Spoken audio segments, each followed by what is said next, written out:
आज के video class में आप सभी का स्वागत है। आज के इस वीडियो क्लास में हम सर्वनाम के बारे में जानेंगे। सर्वनाम किसे कहते हैं और सर्वनाम कितने टाइप के होते हैं ये जानेंगे। तो पहले हम सर्वनाम के बारे में जान लेते हैं। तो सर्वनाम किसे कहते हैं? तो संज्ञा के बदले में जो शब्द प्रयोग में लाए जाएंगे उन्हीं शब्दों को क्या कहेंगे? सर्वनाम कहेंगे। यानी कोई भी शब्द जो संज्ञा के बदले में प्रयोग में लाए जाते हैं उन्हीं को सर्वनाम कहते हैं। जैसे बोल सकते हैं कि वह राम है। जैसे कहेंगे वह राम है। राम स्कूल जाता है। फिर राम स्कूल से आता है। फिर कहेंगे राम सोता है। तो एक ही व्यक्ति के लिए 3 बार संज्ञा का प्रयोग करना गलत होगा। तो उस संज्ञा के लिए हम सर्वनाम का प्रयोग करते हैं। जैसे राम स्कूल जाता है, वह स्कूल से आता है, वह सोता है। यहाँ राम की जगह हम वह का प्रयोग किए जो सटीक है। यदि हम बार बार संज्ञा को दोहराएंगे तो वो गलत होगा। इसके 6 भेद होते हैं। ये जो सर्वनाम है वो 6 प्रकार के होते हैं, जिसमें पहला है पुरुषवाचक सर्वनाम। जिस सर्वनाम का प्रयोग किसी व्यक्ति, स्त्री या पुरुष के बदले में हो उसे पुरुषवाचक सर्वनाम कहते हैं। यानी कोई भी सर्वनाम हो जिसका प्रयोग किसी भी व्यक्ति के लिए हो, चाहे वो राम हो, सीता हो, कोई भी व्यक्ति हो, लड़का हो या लड़की हो, तो उसे पुरुषवाचक सर्वनाम कहते हैं। पुरुषवाचक सर्वनाम जो होते हैं वो 3 प्रकार के होते हैं। सर्वनाम 6 प्रकार के होते हैं। पहला था पुरुषवाचक सर्वनाम, और पुरुषवाचक का भी एक भेद है, यानी पुरुषवाचक का भी भेद है जो 3 तरह के होते हैं। पुरुषवाचक सर्वनाम 3 तरह के होते हैं। पहला है प्रथम पुरुष। तो प्रथम पुरुष कहते किसको हैं? तो इसका आंसर है कि बोलने वाले वक्ता को प्रथम पुरुष कहते हैं, यानी जो बोल रहा है। प्रथम पुरुष में जैसे मैं, हम लोग, हम सब, ये सब जो हैं वो प्रथम पुरुष में आते हैं। यानी यदि क्वेश्चन पूछा जाए कि मैं किस सर्वनाम का उदाहरण है, तो आंसर होगा पुरुषवाचक सर्वनाम। लेकिन कहे कि पुरुषवाचक सर्वनाम के 3 भेदों में से मैं जो है वो किस सर्वनाम के रूप में आता है, किस पुरुष में आता है, तो इसका होगा आंसर प्रथम पुरुष में। यानी प्रथम पुरुष में उसी को रखेंगे, उसी सर्वनाम को जो वक्ता हो, बोलने वाला हो, तो वक्ता को ही प्रथम पुरुष कहते हैं। दूसरा है मध्यम पुरुष। तो मध्यम पुरुष किसे कहते हैं? श्रोता। श्रोता यानी सुनने वाले। सुनने वाले को मध्यम पुरुष कहते हैं। जो आदमी सुनता है, जो सर्वनाम सुनने का काम करता है, उसे हम मध्यम पुरुष कहते हैं। जैसे में तुम लोग, तुम सब, आप लोग, आप सब, ये सारे सर्वनाम जो हैं वो मध्यम पुरुष के अंतर्गत आते हैं।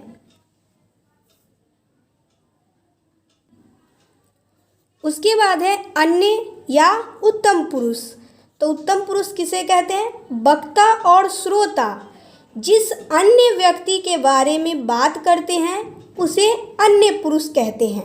यानी जो बोल रहा है और जो सुन रहा है, दोनों व्यक्ति, बोलने वाला व्यक्ति भी और सुनने वाला व्यक्ति भी, किसी अन्य यानी दूसरे, दोनों व्यक्ति बात कर रहे हैं, यानी किसी तीसरे की बात अगर कर रहे हैं तो उसे बोलेंगे अन्य पुरुष। यानी जिसकी बात हो रही है उसे कहेंगे, उस तीसरे व्यक्ति को कहेंगे अन्य पुरुष। जैसे वह, वे सब, वे लोग, ये सारे सर्वनाम जो हैं वो अन्य पुरुष के अंतर्गत आएंगे। सर्वनाम के 6 भेद थे, जिसमें से हमने पहले पुरुषवाचक सर्वनाम को जान लिया है। दूसरा है निश्चयवाचक सर्वनाम। तो जिस सर्वनाम से किसी निकट या दूर के निश्चित व्यक्ति या वस्तु का बोध हो उसे निश्चयवाचक सर्वनाम कहते हैं। यानी निश्चयवाचक सर्वनाम किसे कहते हैं? तो जिससे निकट हो या दूर हो, निकट स्थित कोई भी वस्तु हो या दूर स्थित कोई भी वस्तु हो या व्यक्ति हो, उसे कहेंगे निश्चयवाचक सर्वनाम। जैसे में वह आपकी है, तो ये बात जो है निश्चित है कि वह आपकी है। उसके बाद यह मेरी है, वे सब आपके हैं, ये सब तुम्हारे हैं, यानी ये सारी बातें निश्चित है, इसीलिए इन सबको निश्चयवाचक सर्वनाम कहेंगे। उसके बाद है अनिश्चयवाचक सर्वनाम। तो तीसरा भेद था अनिश्चयवाचक सर्वनाम। जिस सर्वनाम से किसी अनिश्चित व्यक्ति या वस्तु का बोध हो उसे अनिश्चयवाचक सर्वनाम कहते हैं। यानी अनिश्चयवाचक सर्वनाम उस सर्वनाम को कहते हैं जिससे किसी अनिश्चित, जो कि निश्चित नहीं हो, कन्फर्म नहीं हो, अनिश्चित हो, तो अनिश्चित व्यक्ति हो या अनिश्चित वस्तु हो, उसका अगर बोध कराने वाला कोई भी सर्वनाम होगा तो उसे अनिश्चयवाचक सर्वनाम कहते हैं। जैसे में कुछ तो खा लो, यहाँ कुछ जो है वो अनिश्चयवाचक सर्वनाम है।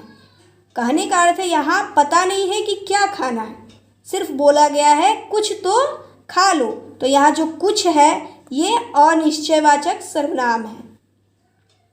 उसके बाद है कुछ तो बोलो, पता नहीं है कि बोलना क्या है, सिर्फ बोला गया है कुछ तो बोलो, तो यहाँ भी कुछ जो है वो अनिश्चयवाचक सर्वनाम है। तो निश्चयवाचक सर्वनाम जो निश्चित व्यक्ति या वस्तु का बोध कराए निश्चयवाचक सर्वनाम होगा, और जो अनिश्चित व्यक्ति या वस्तु का बोध कराए वो अनिश्चयवाचक सर्वनाम होगा। चौथा है निजवाचक सर्वनाम। जिस सर्वनाम से स्वयं या निज का बोध हो उसे निजवाचक सर्वनाम कहते हैं। यानी वैसा सर्वनाम जिससे स्वयं का, खुद का बोध हो या निज का बोध हो उसे निजवाचक सर्वनाम कहते हैं। जैसे में है वह आप ही पढ़ता है, यानी यहाँ जो पढ़ रहा है व्यक्ति वो खुद ही खुद पढ़ रहा है, तो इस कारण ये जो है निजवाचक सर्वनाम है। रमन स्वयं गुनगुनाता है, तो यहाँ स्वयं जो है वो निजवाचक सर्वनाम है। नोट है कि निजवाचक सर्वनाम का प्रयोग किसी वाक्य में मौजूद संज्ञा या सर्वनाम के बदले में होता है। यानी हम निजवाचक सर्वनाम का प्रयोग क्यों करते हैं, तो किसी संज्ञा या सर्वनाम के बदले में करते हैं। किसके स्थान पर, संज्ञा या सर्वनाम के स्थान पर हम निजवाचक सर्वनाम का प्रयोग करते हैं। पांचवा है कि प्रश्नवाचक सर्वनाम। प्रश्नवाचक सर्वनाम, नाम से ही पता चल रहा है कि वैसा सर्वनाम जो प्रश्न पूछने के लिए किया जाता है उसे प्रश्नवाचक सर्वनाम कहते हैं। यानी जिस सर्वनाम का प्रयोग प्रश्न करने के लिए हो उसे प्रश्नवाचक सर्वनाम कहते हैं। जैसे कौन गा रहा है, यहाँ प्रश्न पूछा जा रहा है कि कौन गा रहा है, यहाँ अभी पता नहीं है कि गा कौन रहा है, इसीलिए यहाँ जो है कौन जो है वो प्रश्न पूछने के लिए किया गया है, तो ये सर्वनाम प्रश्नवाचक सर्वनाम है कौन। फिर दूसरा है किसने मेरी कलम चुराई, तो इस वाक्य में किसने जो है वो प्रश्नवाचक सर्वनाम है। फिर है तुम क्या खाते हो, तो यहाँ क्या जो है वो प्रश्नवाचक सर्वनाम है। छठा है संबंधवाचक सर्वनाम।